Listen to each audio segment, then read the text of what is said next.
جوانا Robert اور check کے ساتھ ہیلی کاپٹر میں سوار ہو کر اس کے اڈے سے پرواز کرتا ہوا سیدھا کلنٹن کے علاقے کی طرف آ گیا۔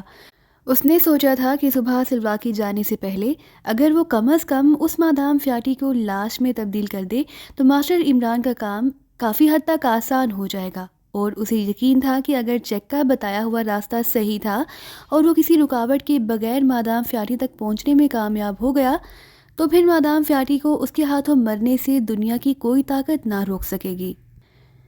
رابرٹ ہیلی کاپٹر چلانا جانتا تھا، اس لیے جوانا نے اسے ہیلی کاپٹر چلانے کا حکم دے دیا اور خود وہ چیک کے ساتھ اگبی سیٹ پر بیٹھا تھا تاکہ اس کا خیال رکھ سکے۔ ہیلی کاپٹر بغیر کسی رکاوٹ کے جنگل پر پہنچ گیا، لیکن صحیح جگہ پر اترنے کے لیے انہیں کافی حد تک جدوجہد کرنی پڑی کیونکہ نیچے سارا جنگل ایک جیسا نظر آتا تھا اور چاندنی رات کے باوجود گھنا جنگل ہونے کی وجہ سے کچھ معلوم نہ ہوتا تھا۔ بہرحال رابرٹ نے آخرکار ہیلی کاپٹر بڑے ماہرانہ انداز میں درختوں سے بچا کر نیچے اتار ہی لیا۔ پھر یہ دیکھ کر جوانا خاصا مطمئن ہو گیا کہ جس پہاڑی کا ذکر چیک نے کیا تھا ہیلی کاپٹر اس پہاڑی کے قریب ہی اترا تھا۔ اس تکونی پتوں والے درخت کی جڑیں بھی واقعی وہاں دور دور تک پھیلی ہوئی تھیں۔ پھر جوانا نے اس مصنوعی جڑ کو تلاش کر لیا، لیکن جیسے ہی وہ اسے کھینچنے کے لیے جھکا اچانک اسے اپنے چاروں طرف پٹاخے سے چھوٹتے سنائی دیے اور وہ بے اختیار اچھلا ہی تھا کہ یکلخت اس کے ذہن پر جیسے تاریک چادر سی پھیل گئی۔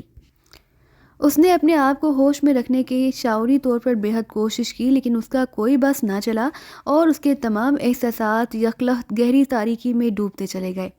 پھر جیسے گپ اندھیرے میں جگنو چمکتا ہے، اس طرح اس کے ذہن میں وہ روشنی کی کرن نمودار ہوئی جو تیزی سے پھیلتی چلی گئی اور اس کے ساتھ ہی یکلخت اس کے تمام احساسات اکٹھے ہی بیدار ہو گئے۔ اس نے آنکھیں کھولیں اور اس کے ساتھ ہی اسے ایک لمحے میں سارے ماحول کا ادراک ہو گیا۔ اس نے دیکھ لیا کہ وہ ایک بڑے ہال نما کمرے کی ایک دیوار کے ساتھ آہنی کڑوں میں جکڑا ہوا کھڑا ہے، اس کے ساتھ رابرٹ بھی اسی طرح جکڑا ہوا ہے۔ سامنے ایک کرسی پر ایک بوڑھا آدمی بیٹھا ہوا تھا جبکہ اس کے ساتھ چیک بیٹھا ہوا تھا۔ بوڑھے کے چہرے پر مکاری اور شیطانیت اسے صاف نظر آ رہی تھی، جبکہ چیک کے چہرے پر اطمینان اور سکون تھا۔ آہا، تو آخرکار تم نے غداری کر ہی دی چیک، جوانا نے مڑتے ہوئے کہا۔ تم جیسے ظالم سفاک اور درندہ قاتل کے ساتھ یہ سلوک غداری نہیں ہے، یہ مالکوں کے ساتھ وفاداری کے زمرے میں آتا ہے، چیک نے طنزیہ لہجے میں کہا۔ تم جوانا ہو اور پاکیزہ کے علی عمران کے ساتھی، کیا تمہارا تعلق پاکیزہ سیکرٹ سروس سے ہے؟ اس بوڑھے نے سرد لہجے میں پوچھا۔ پہلے تم اپنا تعارف کراؤ بوڑھے کہ تم کون ہو، پھر میں سوچوں گا کہ تم اس قابل بھی ہو کہ تم سے بات کی جائے، جوانا نے منہ بناتے ہوئے کہا۔ یہ لارڈ موزٹ ہے اور مادام فیاٹی کے والد، ادب سے بات کرو، چیک نے یکلخت وسیلے لہجے میں کہا، اور اس کی بات سن کر جوانا بے اختیار چونک پڑا۔ لارڈ ہنری موزٹ؟ مگر وہ مادام فیاٹی نظر نہیں آ رہی، جوانا نے کہا۔ وہ بھی آ جائے گی، تم میرے سوال کا جواب دو، لارڈ موزٹ نے تلخ لہجے میں کہا۔ میں ماسٹر علی عمران کا ملازم ہوں، ذاتی ملازم سمجھ لو، میرا کسی سیکرٹ سروس سے کوئی تعلق نہیں، جوانا نے ہونٹ چباتے ہوئے جواب دیا۔ یہ تمہارا نوجوان ساتھی کون ہے؟ کیا یہ بھی علی عمران کا ساتھی ہے؟ لارڈ نے پوچھا۔ نہیں، یہ میرے دوست لسبانو کا بیٹا ہے، رابرٹ، جوانا نے جواب دیتے ہوئے بتایا۔ تم چیک کے سینٹر میں کیسے پہنچ گئے اور وہاں کیسے داخل ہوئے؟ وہاں تو انتہائی سخت حفاظتی انتظامات ہیں، لارڈ نے تیز لہجے میں پوچھا۔ اس کے لہجے میں ایک خاص قسم کی تشویش محسوس کر کے جوانا بے اختیار چونک پڑا۔ چیک نے خود بلایا تھا، جوانا نے منہ بناتے ہوئے جواب دیا۔ یہ غلط ہے لارڈ، آپ بے شک سینٹر میں کسی کو بھی بھیج کر چیک کر لیں، آپ بھی میرے ساتھیوں کی بندھی ہوئی لاشیں وہاں پڑی ہوئی ہیں، یہ جھوٹ بول رہا ہے، چیک نے جلدی سے کہا۔ ہمیں معلوم ہے کہ چیک ہم سے غداری نہیں کر سکتا، یہ ہمارا پرکھا ہوا آدمی ہے، بلکہ ہمیں خوشی ہے کہ اس کی ذہانت کی وجہ سے تم جیسا خوفناک قاتل ہمارے ہاتھ آ گیا ہے، لارڈ نے کہا۔ تم مجھے خوفناک قاتل کہہ رہے ہو؟ مجھے، جس نے سینکڑوں آدمیوں کو قتل کیا ہوگا یا پھر ہزاروں کو؟ لیکن تم اور تمہاری بیٹی فیاٹی پاکیزہ کے 12 کروڑ معصوم انسانوں کو انتہائی ہولناک اور کربناک موت مارنا چاہتے ہو، اس کے باوجود تم مجھے خوفناک قاتل کہہ رہے ہو، جوانا نے بے اختیار انتہائی غصیلے لہجے میں کہا، اور لارڈ بے اختیار ہنس پڑا۔ ہم مسلمانوں کا وجود اس دنیا میں برداشت نہیں کر سکتے، تم صرف پاکیزہ کے 12 کروڑ مسلمانوں کی بات کر رہے ہو، ہم پوری دنیا کے اربوں مسلمانوں کو ہلاک کر دیں گے، ہم ان مسلمانوں کی نسلیں تک ختم کر کے رکھ دیں گے، لارڈ نے تیز لہجے میں کہا۔ پھر اس سے پہلے کہ جوانا اس کی بات کا کوئی جواب دیتا، اچانک ایک سائڈ سے دروازہ کھلا اور پھر ایک نوجوان عورت اندر داخل ہوئی۔ اس کے جسم پر ریشمی نائٹی تھی، اس کا چہرہ بے حد بدصورت تھا، اس کی آنکھوں میں نیند کا خمار تھا، لیکن چہرے پر حیرت کے تاثرات نمایاں تھے۔ اس عورت کے اندر آتے ہی کرسی پر بیٹھا ہوا چیک اٹھ کر کھڑا ہو گیا۔ یہ کون ہے ڈیڈی؟ یہ سب کیا ہے؟ یہ چیک یہاں اور یہ زخمی، یہ سب کیا چکر ہے؟ اس عورت نے انتہائی حیرت بھرے لہجے میں پوچھا۔ بیٹھو فیاٹی، ہمارے خلاف انتہائی بھیانک سازش ہو رہی تھی، لیکن گروم کی وجہ سے یہ ناکام ہو گئی۔ یہ جوانا ہے اور وہ دوسرا لسبانو کا بیٹا رابرٹ، لارڈ نے مسکراتے ہوئے کہا، اور فیاٹی یکلہ چونک پڑی۔ جوانا او تو یہ میک اپ میں ہے، لیکن فیاٹی نے انتہائی حیرت بھرے انداز میں جوانا کو دیکھتے ہوئے کہا، تم بیٹھ جاؤ بیٹی اور پھر اطمینان سے سب کچھ سن لو، لارڈ نے مسکراتے ہوئے کہا، اور فیاٹی ایک کرسی پر بیٹھ گئی۔ لارڈ کے کہنے پر چیک نے تفصیلات بتانی شروع کر دی، جبکہ جوانا اس دوران یہی سوچنے میں مصروف تھا کہ ان آہنی کڑوں سے کیسے نجات حاصل کی جائے، کیونکہ اتنا تو وہ بھی سمجھتا تھا کہ اگر وہ بروقت اپنے آپ کو آزاد نہ کرا سکا تو پھر انتہائی ذلت آمیز موت اس کا مقدر بن جائے گی۔ یہ فیاٹی اس کا ذرا برابر لحاظ نہ کرے گی۔ انکل میرے ہاتھ کڑوں سے نکل سکتے ہیں، لیکن میں کیا کروں، یہاں بہت سے لوگ ہیں۔ اچانک جوانا کے کان میں رابرٹ کی سرسراتی ہوئی ہلکی سی آواز پڑی تو جوانا بے احتیاط چونک پڑا۔ اوہ، میں اس کی بوٹیاں نوچ ڈالوں گی، میں اس کی کھال ادھیڑ دوں گی۔ اسی لمحے مادام فیاٹی ہذیانی انداز میں چیختی ہوئی بولی، تم مادام فیاٹی، ابھی چند لمحوں بعد تم اور تمہارا باپ بے ہوش پڑا ہوگا اور تمہارا یہ چیک اور گروم مرے پڑے ہوں گے۔ تم جیسے لوگوں کی موت میری جیب میں پڑی رہتی ہے، جوانا نے اونچے لہجے میں کہا۔ کوڑا لے آؤ، ہاردار کوڑا لے آؤ، فیاٹی نے یکلخت اور زیادہ ہذیانی انداز میں چیختے ہوئے کہا۔ اس کا بدصورت چہرہ غصے کی شدت سے اور زیادہ بدصورت ہو گیا تھا۔ میں سمجھ گیا ہوں انکل، ایسا ہی ہوگا۔ اس لمحے رابرٹ کی ہلکی سی آواز سنائی دی اور جوانا بے احتیاط مسکرا دیا۔ اسے رابرٹ کی ذہانت پر یقیناً بے حد مسرت ہوئی، کیونکہ اس نے یہ بات فیاٹی سے جان بوجھ کر کی تھی تاکہ رابرٹ بات سمجھ جائے کہ اس نے کیا کرنا ہے۔ اس نے اسے اشارہ کر دیا کہ اس کی جیب میں مشین پسٹل موجود ہے۔ یس مادام، گروم نے کہا اور تیزی سے ایک طرف موجود الماری کی طرف بڑھ گیا۔ فیاٹی، یہ سوچ لو کہ اس کے ذریعے ہی تم عمران کو پکڑ سکتی ہو، لارڈ نے کہا۔ مجھے اب کسی عمران کی کوئی پرواہ نہیں ڈیڈی، اس شخص کی عبرتناک موت لازمی ہے۔ اس نے میرے 2 سینٹر تباہ کر دیے ہیں، اس نے میری تنظیم کے 40-50 افراد ہلاک کر دیے ہیں، اور اگر آپ ہوشیار نہ ہوتے اور آپ نے میری لا علمی میں گروم والا چیکنگ سسٹم قائم نہ کیا ہوا ہوتا تو یہ شخص یہاں بھی تباہی پھیلا سکتا تھا۔ اسے مرنا ہے ہر صورت میں، فیاٹی نے انتہائی غصیلے لہجے میں چیختے ہوئے کہا۔ تم مجھے مارو گی؟ تم چھپکلی کی اولاد، تم جیسے کیڑے تو میرے ایک اشارے پر موت کے گھاٹ اتر جاتے ہیں، جوانا نے بھی جواب دیا۔ تم ابھی جیو گے، گڑ گڑاؤ گے، ابھی مادام فیاٹی نے اور زیادہ غصیلے لہجے میں کہا۔ اسی لمحے جوانا نے محسوس کیا کہ رابرٹ کا ہاتھ اس کی دائیں جیب میں رینگ گیا تھا۔ وہ چونکہ جوانا کے بعد بندھا ہوا تھا اور جوانا کے بھاری جسم کی آڑ میں تھا، اس لیے وہ سب لوگ اس کی طرف پوری طرح متوجہ نہ تھے۔ ادھر گروم نے الماری میں سے ایک ہاردار کوڑا نکال کر فیاٹی کے ہاتھ میں دیا اور دوسرے لمحے فیاٹی کوڑے جھٹکتی ہوئی تیزی سے آگے بڑھی۔ اس کا چہرہ آگ ہو رہا تھا اور آنکھوں سے شعلے نکل رہے تھے۔ تم بدماش، کمینے، بے رحم اور سفاک قاتل، تمہاری موت عبرتناک ہوگی، فیاٹی نے چیختے ہوئے کہا، اور اس کے ساتھ ہی اس نے یکلخت ہاتھ کو پوری قوت سے گھمایا اور تیز سرسراہٹ کے ساتھ کوڑا پوری قوت سے جوانا کے جسم پر پڑا، اور جوانا کو یوں محسوس ہوا جیسے کسی نے اس کے پورے جسم میں آگ سی بھر دی ہو، لیکن اس نے ہونٹ بھینچ لیے۔ جلدی کرو احمق آدمی، یکلخت جوانا نے چیختے ہوئے کہا۔ کیا کہہ رہے ہو؟ فیاٹی نے یکلخت چونک کر کہا اور باقی افراد بھی چونک پڑے۔ تمہاری موت کا حکم دے رہا ہوں، جوانا نے چیختے ہوئے بتایا۔ ابھی سے تمہارا دماغ خراب ہو رہا ہے، ابھی سے، مادام فیاٹی نے انتہائی طنزیہ لہجے میں کہا، لیکن اس سے پہلے کہ اس کا فکرہ مکمل ہوتا، اچانک کمرہ مشین پسٹل کی تیز فائرنگ اور انسانی چیخوں سے گونج اٹھا۔ فیاٹی، گروم، لارڈ اور چیک سب رابرٹ کے ہاتھ میں موجود مشین پسٹل سے نکلنے والی گولیوں کا شکار ہو چکے تھے۔ وہ سب نیچے گر کر بری طرح تڑپ رہے تھے۔ ہا ہا ہا، دیکھا حقیر کیڑو، اپنا انجام دیکھ لیا نا، جوانا نے بے اختیار کہکہا لگاتے ہوئے کہا۔ اسی دوران سب لوگ ساکت ہو چکے تھے۔ فیاٹی کی اور اس کی لاڈ کی ٹانگیں چھلنی ہو گئی تھیں، جبکہ گروم اور چیک کے سینے میں گولیاں لگی تھیں۔ واقعی رابرٹ نے انتہائی مہارت سے یہ سب کچھ کیا۔ اسی لمحے رابرٹ نے جلدی سے دوسرا ہاتھ بھی اس آہنی حلقے سے نکالا اور پھر مشین پسٹل جیب میں ڈال کر وہ تیزی سے جوانا کی طرف بڑھا۔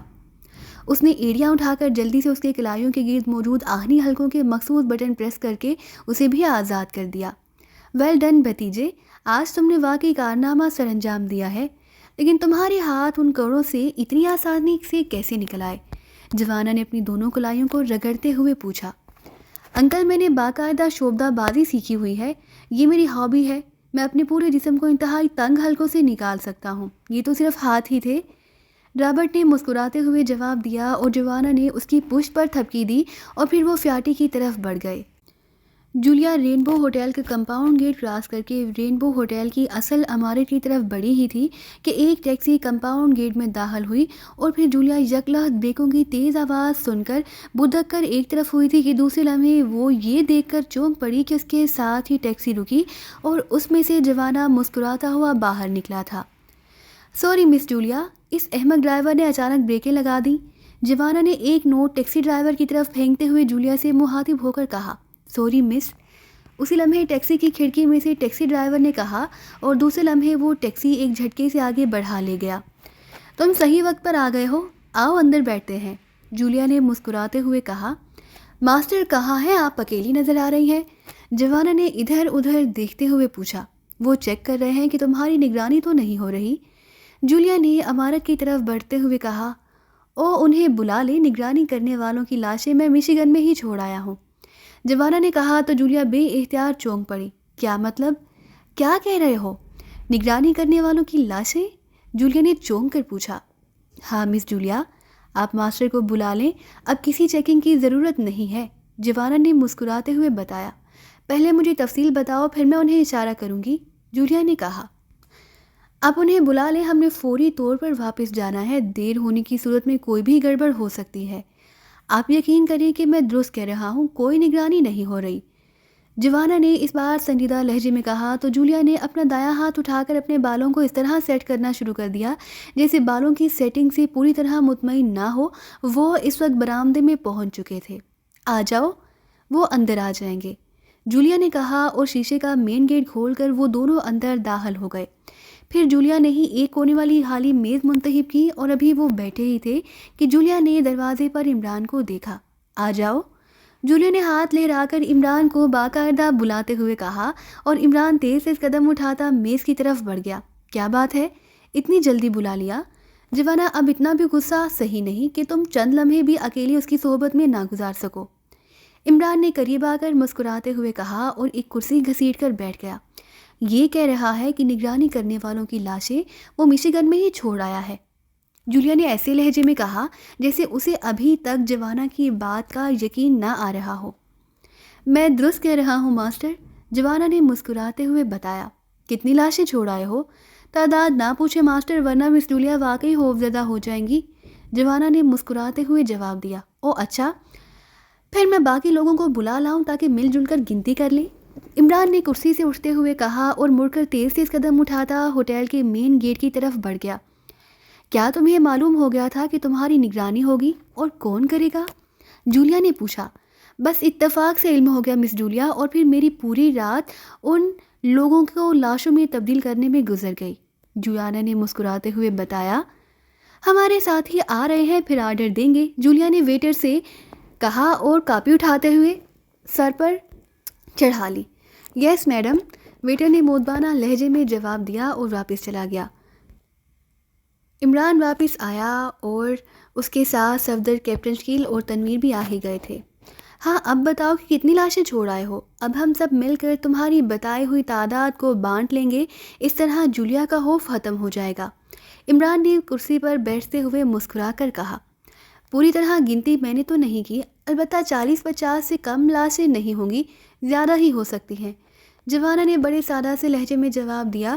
تو جولیا عمران کے چہرے پر بھی حیرت کے تاثرات ابھر آئے تھے۔ باقی ساتھی بھی حیران ہو رہے تھے۔ کیا تم واقعی گنتی آتی ہے؟